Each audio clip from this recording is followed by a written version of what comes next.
Bonjour à tous et à toutes. Bienvenue à l'émission Écho de la rue. Cette semaine, nous vous proposons une émission culturelle à propos de voyage. Vous allez pouvoir découvrir l'univers du cinéma de Georges Méliès avec son film Le Voyage dans les lunes et le festival Périplo, un festival culturel. Mais d'abord, nous allons à la rencontre de l'exposition Georges Méliès, La magie du cinéma, qui a eu lieu à Santa Cruz de Tenerife et a été organisée par la Fondation Caja Canarias ce mois d'octobre. Bonjour, visite à l'exposition Méliès. Comme d'habitude, dans les expositions que Fondation Caja Canarias et l'Obra sociale de la Caixa programme, côte à côte, on a prévu une programmation d'activités complémentaires avec Georges Méliès et le cinéma de son temps. Ça a été Joan Miguel qui a inauguré ce cycle le 20 septembre. Il y a eu 4 conférences qui sont. Première, le 20 novembre, Au-delà de la réalité, le premier cinéma de fantasy de Georges Méliès. Une semaine plus tard, il y a eu une conférence sur Méliès comme un dessinateur. Le 4 octobre, on a analysé le côté caché de la Lune, Méliès avant et après le cinéma. Et pour finir, le 11 septembre, la vision de Méliès de ses côtes des Pyrénées à l'Espagne. Merci tout le monde. La Fondation Caja Canarias et l'Action sociale La Caixa ont inauguré l'exposition Georges Méliès, La magie du cinéma, le 5 juillet dernier. Cette exposition sera ouverte jusqu'à 15 octobre avec la collaboration de la Cinémathèque française. L'exposition est composée de 142 œuvres et 14 films originaux de Georges Méliès. Quelques-uns ont été restaurés et digitalisés pour cette activité. Les horaires de visite sont de lundi à vendredi et de 11h à 14h et de 17h à 20h. Et aussi les samedis de 10h à 14h. Mais le dimanche est férié et ne sera pas ouvert. Les représentants de la Caixa et Caja Canarias nous invitent à revoir avec le cinéma. Selon l'un des représentants, Georges Méliès est le père du cinéma magique pour les effets qu'il a utilisés. Georges Méliès est le grand inventeur du cinéma et l'un des pionniers du 7e art. Bien qu'elle s'est développée de 1861 jusqu'à 1938. Son œuvre est très importante et encore aujourd'hui pour avoir actuellement au grand créateur de Hollywood comme Scorsese qui a fait un film sur sa vie et son œuvre. Georges Méliès a été dessinateur, magicien, créateur d'engins, metteur en scène, etc. Même producteur, réalisateur, distributeur de plus de 500 films entre 1896 et 1912. Et il a été fondamental dans le monde du genre de la fantasy et du trucage cinématographique pendant presque 20 ans. Sa contribution au 7e art a été essentielle parce qu'il a introduit les rêves, la magie et la fiction dans le cinéma. Il est un génie des effets spéciaux et c'est avec Houdini qu'il avait un rapport, l'univers de la magie moderne. Georges Méliès avait su quelques années dorées avec d'extraordinaires popularités qui ont mis le point final au moment de la sortie en 1902 de Le Voyage dans la Lune, qui a été vu par des millions de spectateurs. Malheureusement, l'expansion de l'industrie cinématographique et l'apparition de grandes entreprises comme Pathé et Gaumont ont entraîné la ruine de Méliès en 1914. 1923, il a détruit les négatifs de tous ses films. Puis il est devenu un vendeur de jouets. Un jour, un journaliste l'a reconnu à Montparnasse et après, son travail a commencé à être apprécié. Bonjour tous mes amis. Bonjour à tous. Aujourd'hui, Javier et moi, nous allons parler du film Les Voyages dans la Lune. C'est un film écrit, produit et réalisé par Georges Méliès. Il est inspiré par les romans de Jules Verne et de H.G. Wells. C'est un film de science-fiction qui est sorti en 1902. Il avait une longueur exceptionnelle et son temps 6 minutes. Il est considéré un chef d'œuvre d'illusions photographiques et d'innovations techniques. Guillaume Méliès a fait plus de 500 films, dont presque tous ont été piratés par les sociétés américaines. Bon, la synopsis du film est la suivante. Un professeur d'astronomie se prend 16 conférences avec un projet de voyage dans la Lune. En utilisant un canon géant de 300 mètres de long, un obus est propulsé en direction de la Lune. Bien, Jean-Pierre continue. Merci Félix. Alors, les 6 astronomes qui arrivent là découvrent l'environnement lunaire. Après, ils se couchent au sol et ils s'endorment. Une tempête de neige arrive et ils se réveillent. Ils se sont engouffrés dans une ouverture au sol où se trouvent des populations autochtones de la Lune, les Sélénites, qui les personnes et les personnes à leur roi. Ils s'échappent poursuivis par les Sélénites. Ils retournent à la Terre avec un d'eux qui les poursuit. Ici, dans la Terre, les savants exposent triomphalistement leur capture et ils se sont accueillis comme héros. Alors j'espère que le film vous plaira. Bonsoir à tous. Bonsoir, merci. Maintenant, nous allons voir des impressions par rapport à l'exposition. Bon, on vient de terminer la visite d'ici à l'exposition sur Georges Méliès, d'un des créateurs, le premier créateur de films, de la cinéma. Qu'est-ce que tu en penses de cette visite? Je crois que l'expo a été très intéressante. J'ai appris beaucoup. Je crois qu'il a été un génie. C'est vrai. Parce qu'il a eu un mélange de différentes disciplines, comme la magique, la prestidigitation et d'une autre forme pour surprendre les gens. Parce que qu'est-ce que tu en penses que c'était le plus difficile pour lui, pour Georges Méliès? Le plus difficile? Pour montrer son art, qu'est-ce que c'est le plus difficile? Qu'est-ce que tu penses? Je crois que pour lui, le plus difficile a été d'accepter que des entreprises grandes entreprises ont le cinéma,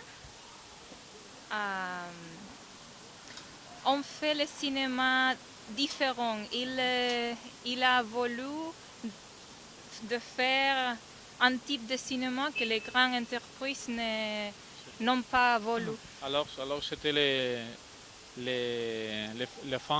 la fin de sa carrière, Oui. précisément. Oui. Je crois que ça a été le plus difficile pour lui. L'histoire finale de Georges Méliès, de sa vie, quand il a terminé sa carrière dans une façon très différente, non? Dans l'oubli qu'il avait de la peur. Ça va? Ça va. Bon, quelle quel mot tu penses que c'est le meilleur qui définit le sport? Magnifique. Merci. Le prochain, s'il vous plaît. Quel mot vous croyez que c'est les meilleures expressions pour définir le sport? Intéressant. Ah, merci beaucoup. Bonjour. Bonjour. Quel mot vous croyez que c'est le meilleur pour définir le sport? Je pense que c'est intéressant. D'accord, merci. Bonjour. Bonjour. Tu connais la question? Oui. Ah ouais, merci. Tu peux répondre? Oui, je pense qu'un mot pour définir le sport peut être charmante. Charmant. C'est une bonne réponse, merci. De rien. Le prochain, s'il vous plaît. Bonjour. Quel mot vous pensez que c'est le meilleur pour définir le sport? Je pense que c'est magique. Magique. Oui. Merci beaucoup. Bonjour, Bonjour, mon ami. la question et je crois que c'est la fantaisie. Ah bon, merci. Bonne réponse. Les prochaines personnes, s'il vous plaît. Les deux derniers. Bon. Quel est le mot? Bonjour. Quel est le mot que vous pensez que c'est le meilleur pour définir le sport? Ah, génial. Génial. Oui. Bon, merci beaucoup. Et le dernier? Merci, bonjour. Quel est le mot que vous pensez que c'est le meilleur pour définir le sport? Je vais dire quelques mots. Merci. Pour l'art de rattraper les reps. L'art de rattraper. Et ensuite, nous allons regarder l'explication du physicien Aaron Pérez sur les phénomènes de la superlune du 14 novembre 2016. Bonjour à tous des instituts astrophysiques canaries. Je vais vous parler sur la superlune. Si le ciel le permet, il sera possible d'observer une pleine lune un peu plus rose que d'habitude. C'est en effet la plus rose lune de 1948. Je vais vous expliquer parce qu'il est possible. L'orbite que décrit la Lune autour de la Terre n'est pas un cercle parfait, mais plutôt une ellipse un peu allongée. Au point de l'orbite le plus proche de la Terre, ce qu'on appelle le périgeux, notre voisin passera ce soir à seulement 356 509 km de la surface de la Terre, soit environ 400 de moins que les moyennes de superlune. La Lune sera alors 14% plus grande et 30% plus brillante que lorsque celle-ci se trouve à l'apogée, les points les plus éloignés de l'orbite lunaire. Le terme superlune n'est pas un terme astronomique. Il est inventé en 1979 par Richard Knoll, un astrologue, et est régulièrement utilisé par la presse anglo-saxonne pour décerner le moment où le passage de la Lune coïncide avec les pleines lunes.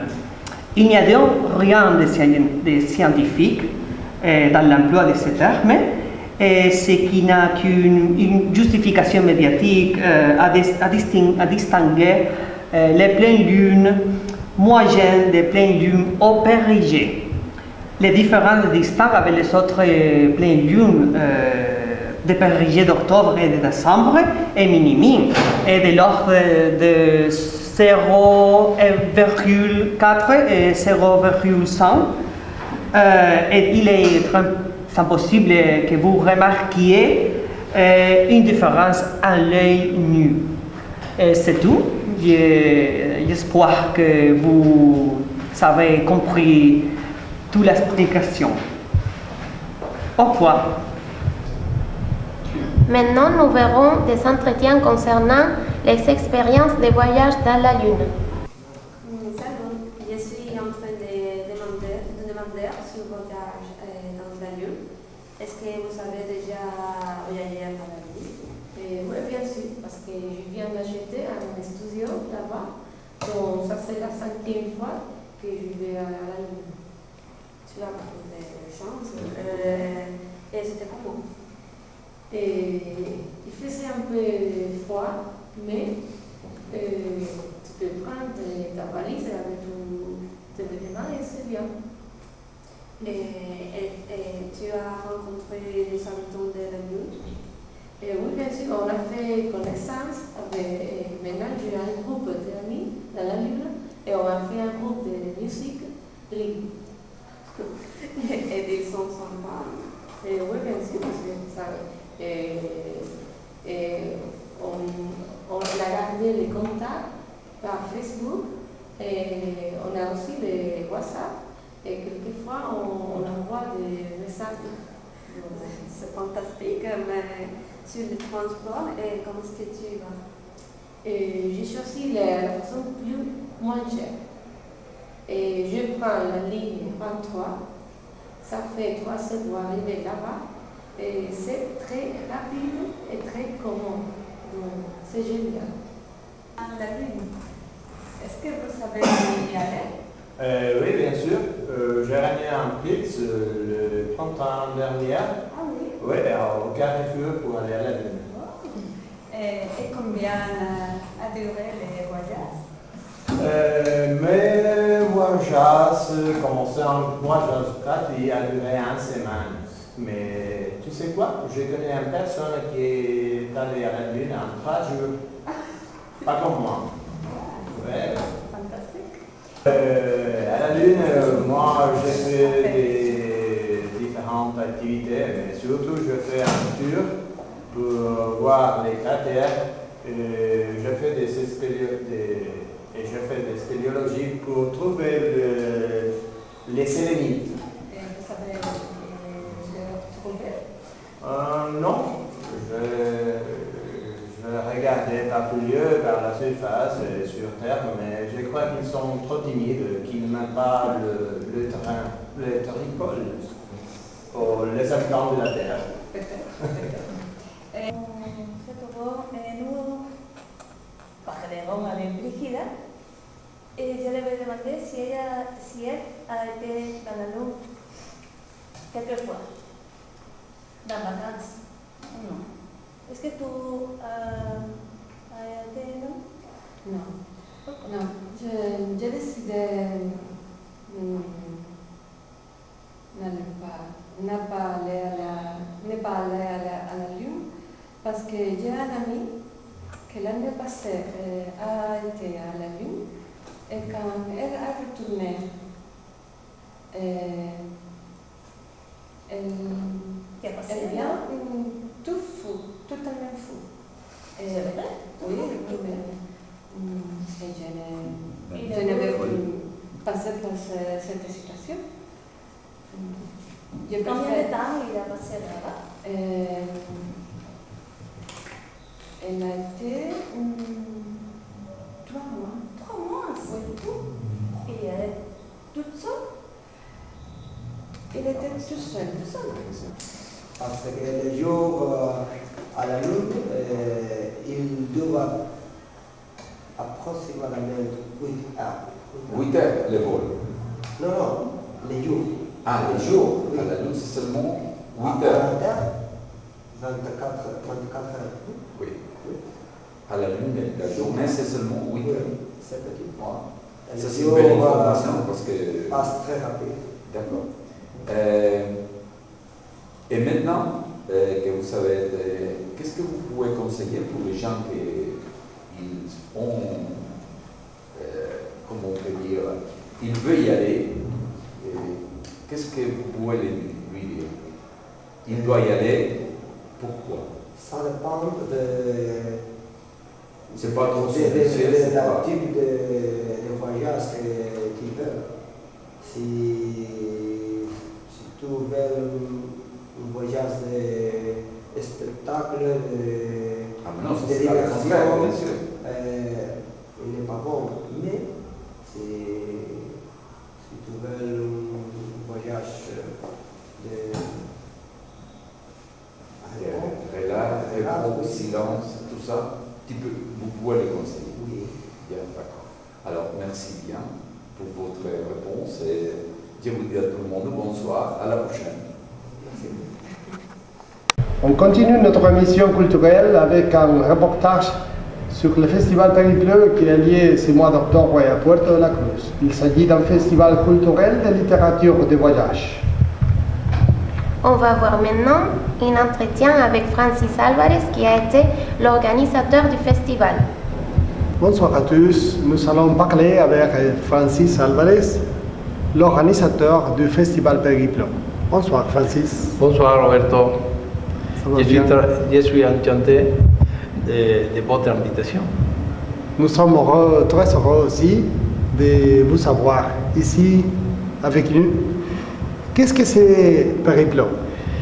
Périple, c'est un grand festival de la littérature, de voyage et d'aventure. C'est très important parce que pendant le festival, il vient beaucoup de personnages relationnés avec l'activité de la littérature, de voyage, d'aventure. Et quels personnages importants, par exemple, ont participé cette année? Cette année, nous invitons les personnages relationnés avec l'aventure extrême et le voyage extrême. Par exemple, le dernier année, le festival s'agit de l'aventure, mais la relation des journalistes et l'aventure et le voyage. Cette année, nous invitons personnages beaucoup importants, par exemple Rosa María Calà, Ken Budul, Nicolás Castellano, Rafael Arbeláez. Et est-ce qu'il y a un personnage spécial pour vous? Tous sont spéciaux. Sont très grands personnages de la littérature, de l'aventure. Très connus. Beaucoup d'écrivains, beaucoup d'aventures.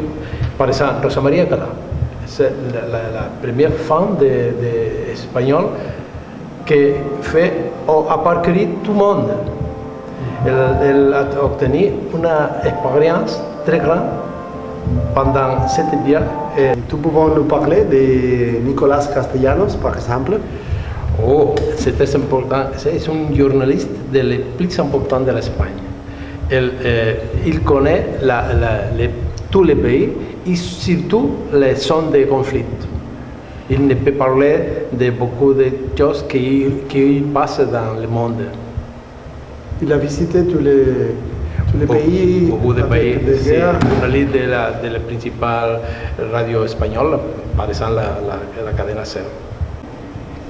Par rapport à Ken Budul, sí, c'est une personne que j'apprécie beaucoup. C'est la meilleure écrivain de l'Afrique. Par exemple, son livre Boaba, c'est le livre plus lu de l'Afrique. C'est un personnage avec avec la vie très grande, mais très difficile. Sa vie très difficile. Oui. Bien, merci. Finalement, nous aurons des portraits des invités du Festival Périple. Bonjour à toutes et à toutes. Bonjour. Bienvenue à Écho de la rue. Cette semaine, nous vous proposons une émission différente. Vous allez donc pouvoir découvrir des personnages très intéressants. Bon, cette activité a été invité Sébastien Alvaro. Il vient de Madrid. Il a été invité à l'exposition Periplo en el Puerto de la Cruz. Sébastien Alvaro est un journaliste. Il est un aventureux. Il a publié plusieurs livres. Aussi, il a publié des articles sur YouTube. José Naranjo, plus connu comme Pepe Naranjo, est né à Atel de Gran Canaria en 1971. Diplômé en journalisme, il est spécialisé en les phénomènes le phénomène de la migration africaine en Espagne. Bon, les articles qu'a publié Sébastien Alvaro sont destinés à tout le public, mais je pense que les suivis est surtout les jeunes hommes, les jeunes femmes, les étudiants, les athlètes, les aventureux et ceux qui aiment des sports extrêmes. Pour sa part, Pepe Naranjo, c'est un journaliste indépendant basé entre le Sénégal et Mali, où il collaborait avec Les País, Cadena Ser, Mundo Negro et La Provincia. Aussi, c'est l'auteur de deux livres, Cayuco et Invisible Colda. Bon, Sébastien Alvaro est un excellent narrateur. Il raconte leur histoire, leur expérience, leur aventure à travers de chaque activité qu'il a réalisée. Et Sébastien dirige une série de documentaires très intéressante. Et les documentaires s'appellent À bord de l'impossible. Nous vous recommandons de l'écouter en direct. Et finalement, Sébastien aime beaucoup les montagnes et l'alpinisme, les sommets. Il défend la préservation de l'entretien des paysages naturels et l'écosystème.